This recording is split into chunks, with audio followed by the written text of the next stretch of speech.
All right, welcome back everyone to another episode of Apple Rewind.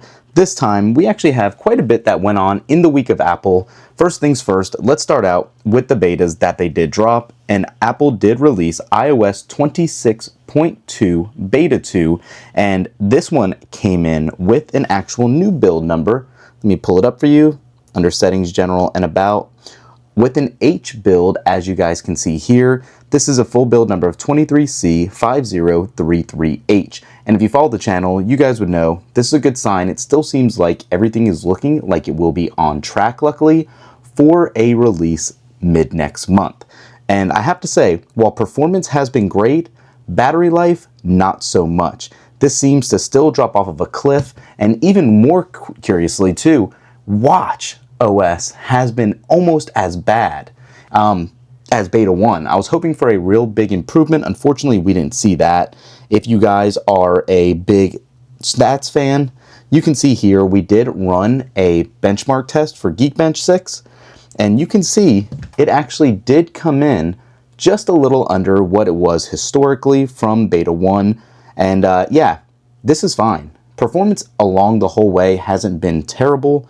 We have had some issues with some freezes in this beta, which we haven't experienced before. The Face ID issue I did experience in Beta 1 seems to be gone though, so that's definitely good to see. But the big hindrance right now is battery life, even on our 17 Pro Max, which again, allegedly should have the best battery life out there on iPhones, but unfortunately doesn't seem to be the case just yet. And then also, we actually crossed a weird plateau here with what we received, and that is the iPhone Pocket. This was announced and released just the other day, and it's an iPod sock style accessory. Probably one of the weirdest things. Beyond that just being weird, the price point was over $250 for certain ones after tax. You can get a short strap for $150 and a long strap for like $230. I don't know who's picking these up, but they were selling out like hotcakes. Pretty insane. I think more along the lines of what was interesting this week too was just how bad apparently the iPhone Air sales were. This baby right here might be the last one we see for a little while. I don't by any means think Apple is going to abandon this form factor. I definitely think we will still get a sequel with 2 cameras on the back and all that. But right now, it seems like Apple is going to be delaying the next generation of the iPhone Air. Also, what's kind of weird that we're waiting on, and I really honestly thought we would have seen it last week, is the new HomePod Mini, the new Apple TV, and maybe even new AirTags, since those AirTags have been on sale for a little bit, but we got nothing in regards to any of those. There's rumors that it was going to come out in the middle to the end of 2025, but as time keeps ticking down, it seems less and less likely.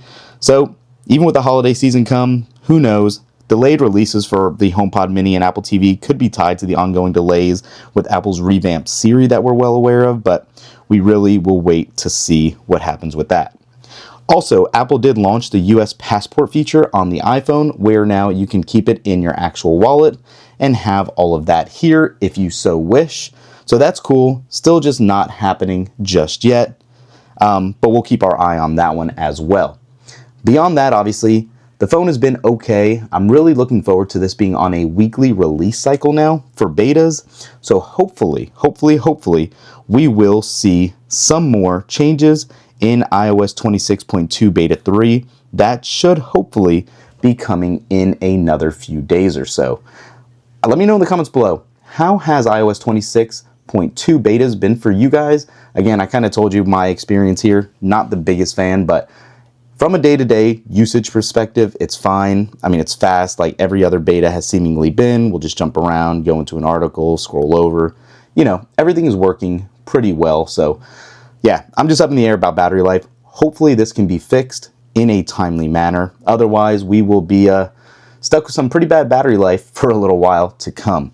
More so too, like I was saying, the Apple Watch Ultra, with this not coming in at a substantially better battery life, I've lost 5% on this Beta 2 in only about an hour and a half being off the charger with literally no messaging, nothing else, because everything's on Do Not Disturb. So yeah, would definitely like to see an update there. As always, if you're looking for the wallpapers, make sure to download them right from the link below, and we will catch you in the next one.